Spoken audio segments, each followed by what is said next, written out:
மனசுக்கு விளங்கவில்லையே நடப்பது என்னென்ன என்ன எண்ணியும்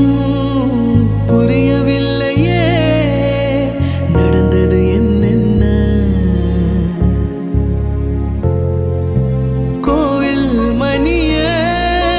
யாரு அடிக்கிறா தூங்கா விளக்க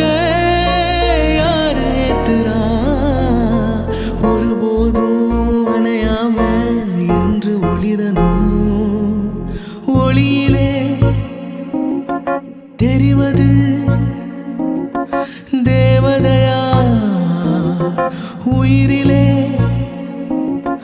கலந்தது நீ இல்லையா இது நெசமா நெசமில்லையா நினைவுக்கு தெரியலையா கனவிலே நடக்குதா கண்களும் காண்கிறதா காண்கிறதா